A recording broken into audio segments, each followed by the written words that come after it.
भेंडीची भाजी म्हटलं की मला स्वतःलाच आवडत नव्हते, पण ज्यावेळेस मी या पद्धतीने ट्राय केले तर मला खूप आवडली.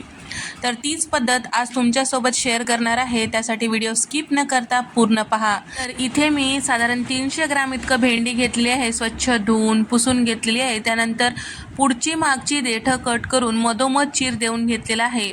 यामुळे आपण भेंडीची भाजी तेव्हा करतो त्यावेळेस छान असा मसाला यामध्ये गेला जातो आणि त्याचबरोबर चविष्ट भेंडी लागते.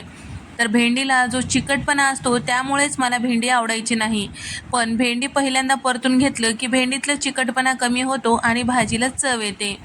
तर इथे मी साधारण एक पाव कप इतकं शेंगदाणे कढईमध्ये भाजून घेतलेलं आहे, थोडं हलकंसं डाग लागेपर्यंत. त्यानंतर यामध्ये आपल्याला सगळे वाटणाचे साहित्य टाकायचे आहेत.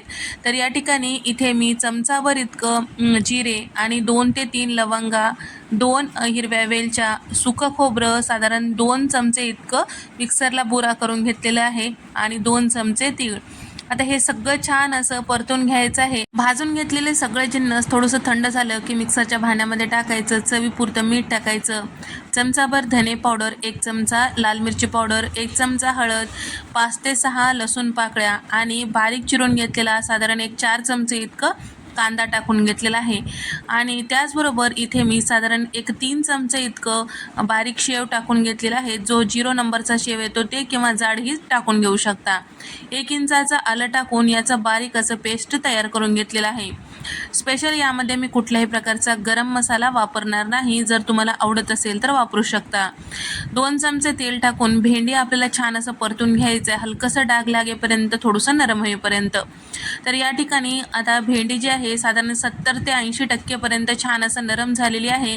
आता त्याच कढईमध्ये परत 4 चमचे तेल, अर्धा चमचा मोहरी, अर्धा चमचा जिरे, त्याचबरोबर अर्धा कप इतकं बारीक चिरून घेतलेला कांदा टाकलेला आहे. कांद्यामुळे भेंडीला छान अशी चव येते.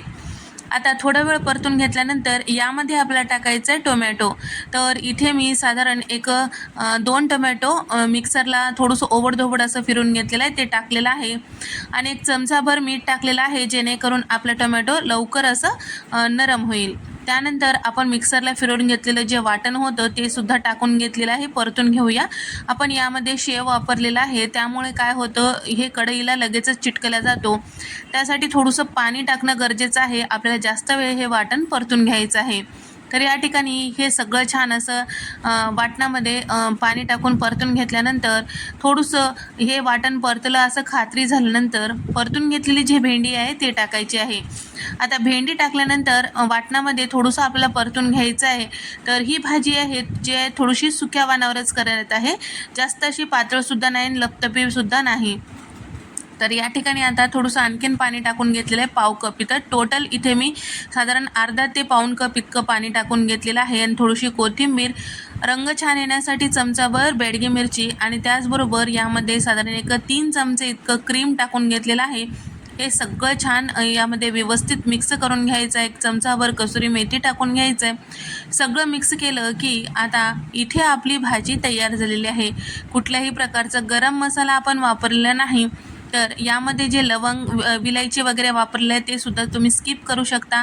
साधं जेवण करायचं आहे, तुम्हाला जास्त असं मसाल्याचं आवडत नसेल तर ही भाजी तुम्ही ट्राय करू शकता.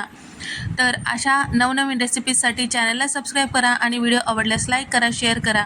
अशाच नंतरच्या रेसिपीजमध्ये आपण भेट देऊया. तोपर्यंत नमस्कार.